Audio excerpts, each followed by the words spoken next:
Hello guys, welcome to Ariful time. আজকে চলে এসেছি নতুন এক ভিডিও নিয়ে।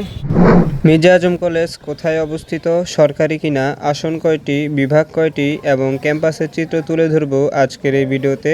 তো শেষ পর্যন্ত ভিডিওটি দেখার আহ্বান জানাচ্ছি।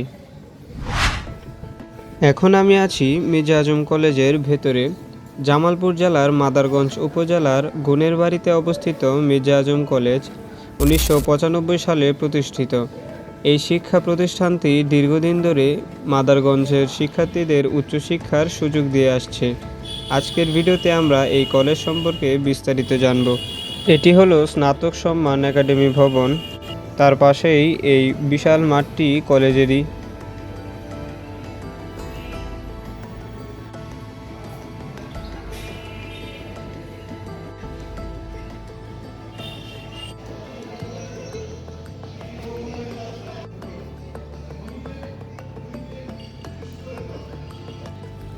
এই কলেজটি যার নামে নামকরণ করা হয়েছে, তিনি একসময় বাংলাদেশের পাট প্রতিমন্ত্রী ছিলেন।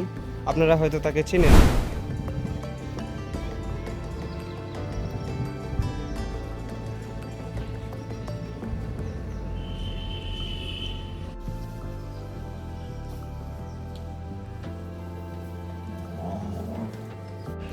এই কলেজে শিক্ষার্থীর সংখ্যা খুবই কম, যেহেতু এটি গ্রামের ভিতরে পড়েছে, তাই গ্রামেরই লোকজন শহরে গিয়ে পড়াশোনা করে, এখানে ভর্তি হয় না।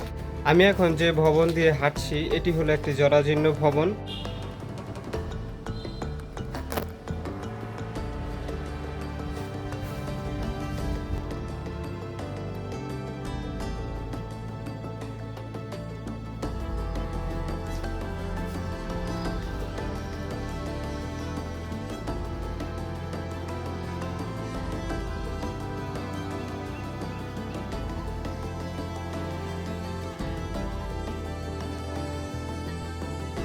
এই কলেজে একাদশ দ্বাদশ শ্রেণীর যে বিজ্ঞান বিভাগ রয়েছে, সেখানে সর্বনিম্ন সিট, কারণ সেখানে সিট সংখ্যা হলো মাত্র 50টি। এই কলেজে মানবিকে সিট রয়েছে 350টি এবং ব্যবসায় শিক্ষায় সিট রয়েছে মাত্র 100টি। এই কলেজের একটি গুরুত্বপূর্ণ তথ্য হলো, অনেকেই মনে করে এটি সরকারি কলেজ, কিন্তু এটি আসলে কোনো সরকারি কলেজ নয়, এটি একটি বেসরকারি কলেজ। আমি এখন যে ভবনের সামনে আছি, এখানেই মূলত বিজ্ঞান, মানবিক এবং ব্যবসায়ী শিক্ষার দ্বাদশ একাদশ ক্লাস করা হয়।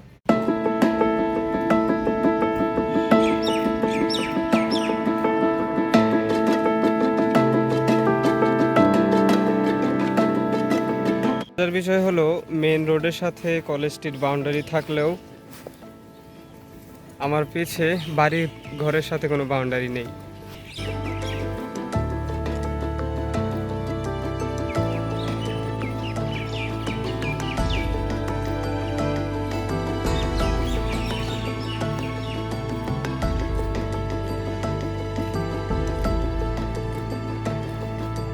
এই কলেজটির লোকেশন হলো কালীবাড়ি বাজার থেকে একটু দূরে সামনে দিকে।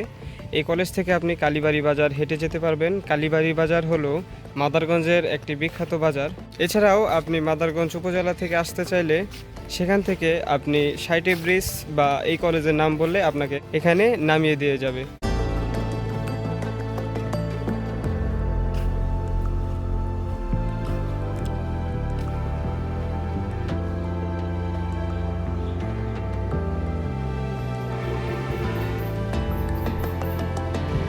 তো আজকের মতো এই পর্যন্তই।